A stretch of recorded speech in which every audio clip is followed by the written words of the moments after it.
exactly is getting high on my dream supposed to mean? So thank you, France, asking the question. There comes a time when the realization of who you are will hit you. I can't say at what age that'll happen. I can't say that there's a moment when, oh my God, that's it. Because it's not the same for everybody. But we have to know that it must come to you at some time. Because see, we were not born to simply just be. We were born to be great, to have dreams, to have high aspirations. But the problem is that sometimes we get caught up. We get caught up in that four-letter word called life. And life hits us.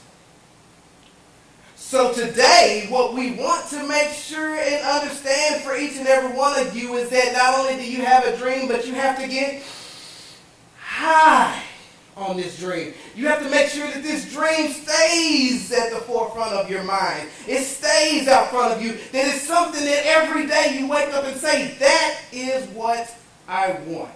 It is the highest idea of what you know about yourself. And it's a beautiful thing. Now, I'm not going to tell on anybody today, but based on some of you who came in here tonight, some of you are already high. And you know who you are. I won't point you out today. So when you talk about getting high, when you talk about the highness of your dreams, there are examples out there for us to follow. Let's take the young man named Trey. Back in the 1970s, Trey was really high, and I mean real high, on his dream.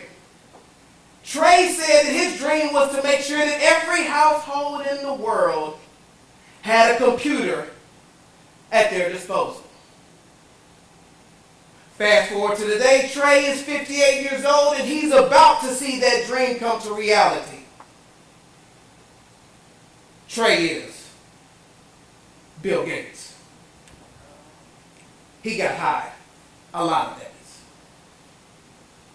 The next person you look at is a young man from Chicago who is a very, very innovative young man.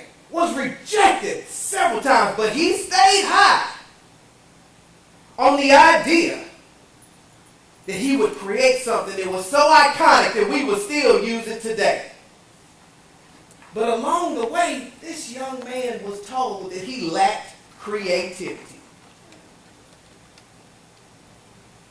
Created the most iconic cartoon figures we ever known to man. That would be Mr. Walt Disney. He was high on his dream as well. But you can't get on a stage and talk about dreams and talk about being high, so high on your dreams, if you don't bring up the young pastor from Atlanta. This young pastor from Atlanta was high every day of his life. He stayed ultra high. I don't know if there's a high and an ultra high, but he stayed ultra high on his dreams. Every day. And you know what his dream was? Buckle up for this one. You know what his dream was? You're looking at it. For this room to exist. For the diversity and the unity that is going on in this room right now. This is what Dr. Martin Luther King stayed high on for the 38 years of his life.